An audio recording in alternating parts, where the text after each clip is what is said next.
In theory, a turbo is simply a hot air pump that forces more air into the engine. With more air, the engine can generate power more efficiently, improving performance, reducing fuel consumption, and cutting emissions. The turbo is mounted in the exhaust system between the exhaust manifold and the exhaust pipe.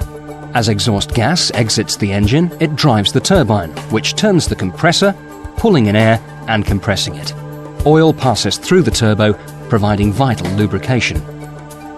In practice, the turbo is a highly efficient, complex piece of engineering built to tolerances of thousandths of a millimetre.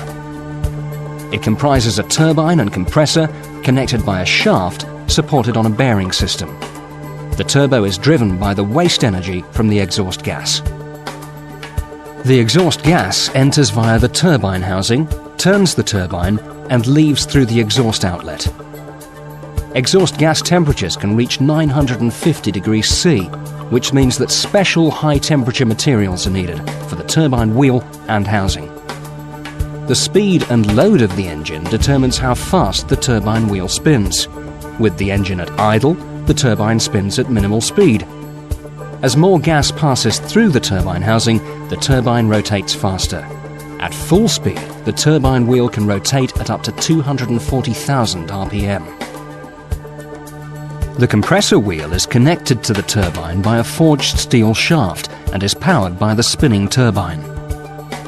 Air is drawn into the compressor housing by the compressor wheel and is compressed as the blades spin at high velocity.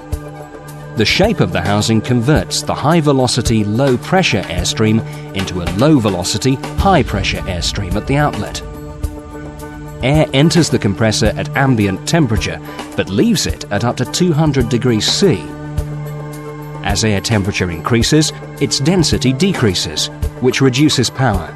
So it's usually passed through a charge air cooler or intercooler, which uses air or water to cool the hot, high-pressure air.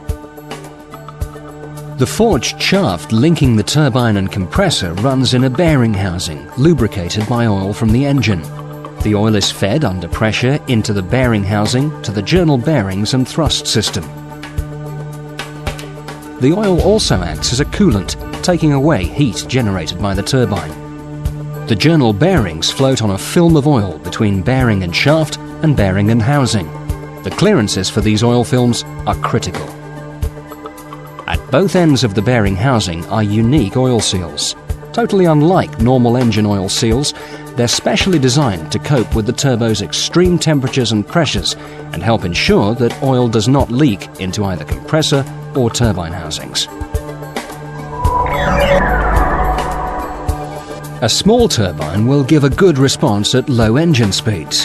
However, at higher engine speeds, it can overspeed and overboost the engine. To prevent this happening, some turbos are also fitted with a wastegate to control boost pressure.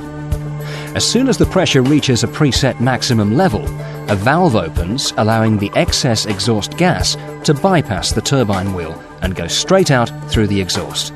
In a wastegated turbo, the turbine wheel can safely be smaller, giving better engine response and yet still maintaining maximum power output.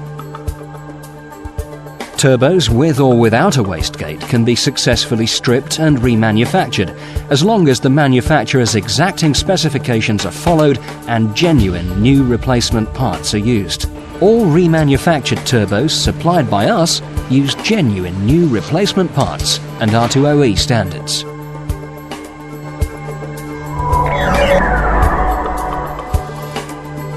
In conventional turbos, the amount of airflow into the engine is determined by the design of the turbine and compressor wheels and their housings. This design is inevitably a compromise between its performance at low and high engine speeds. An even more effective method of adapting turbo characteristics to improve engine performance at all engine speeds is the variable turbine turbo. Depending on the manufacturer, variable turbine turbos use moving vanes or a moving nozzle to alter the turbine stage while the engine is running. This allows more efficient use of exhaust gas energy and airflow to provide the desired boost level across the widest range of engine speeds. This improves response across a wider engine operating range, improves fuel economy, enhances engine braking, and allows vehicle manufacturers to use smaller engine packages to achieve a given power output. Early variable turbine turbos used pressure or vacuum actuators to regulate the position of the vanes or nozzle. Most modern units use electronic control governed by the engine management system, with the turbo having its own ECU. The complexity of variable turbine turbos means they cannot be successfully remanufactured with an absolute guarantee of accuracy or reliability. Consequently, we only supply brand new variable turbine turbos.